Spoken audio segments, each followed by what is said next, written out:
कि इजराइल पर लेबनान का रॉकेट हमला देखने को मिला। करीब 40 रॉकेट इजराइल पर दागे गए। आयरन डोम ने कई रॉकेट हवा में तबाह किए।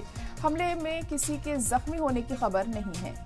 तो अहम खबर इस वक्त आपको बता दें कि इजराइल पर लेबनान का रॉकेट हमला दिखाई दिया है। करीब 40 रॉकेट इजराइल पर दागे गए। आयरन डोम ने कई रॉकेट हवा में तबाह किए। हमले में किसी के भी जख्मी होने की खबर नहीं है। तो लगातार जो हमलों का दौर है वो जारी है और रुकने का नाम नहीं ले रहा है। इजराइल पर लेबनान का रॉकेट हमला देखने को मिला है।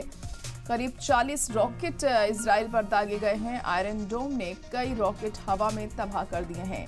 हमले की किसी के जख्मी हमले में होने की खबर सामने नहीं आई है। तो लगातार जो हालात हैं वो सुधरने की जगह और ख़राब होते जा रहे हैं और अब ये रॉकेट हमला इजराइल पर किया गया है।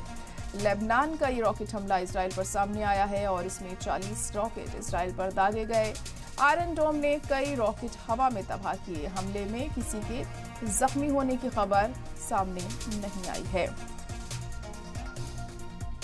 तो एक तरफ जहां इजराइल हमास जंग रोकने की कवायद जारी है, तो वहीं पर जो हमले हैं वो भी रुकने का नाम नहीं ले रहे हैं और हालात लगातार दिन ब दिन खराब होते जा रहे हैं सुधरने की जगह। और अब जिस तरह से ये रॉकेट हमला हुआ है इजराइल पर, तो कहा जा सकता है कि इजराइल की तरफ से भी एक बड़ा कदम यहाँ पे उठाया जा सकता है। जवाबी हमला हो सकता है, जवाबी कार्रवाई ऐसे में लेबनान पर भी की जा सकती है। तो मिडिल ईस्ट पूरी तरह से माना जाए तो कि जंग की बड़ी जंग की जद में आता हुआ दिखाई दे रहा है। उधर ईरान भी इजराइल पर हमला कर सकता है, ऐसे कयास लगाए जा रहे हैं। तो वहीं अब लेबनान का जो रॉकेट हमला ये हुआ है इजराइल पर, इसके बाद साफ जाहिर है कि इजराइल चुप बैठने वाला नहीं है। वो भी एक बड़ा हमला कर सकता है लेबनान पर। करीब 40 रॉकेट इस हमले में दागे गए।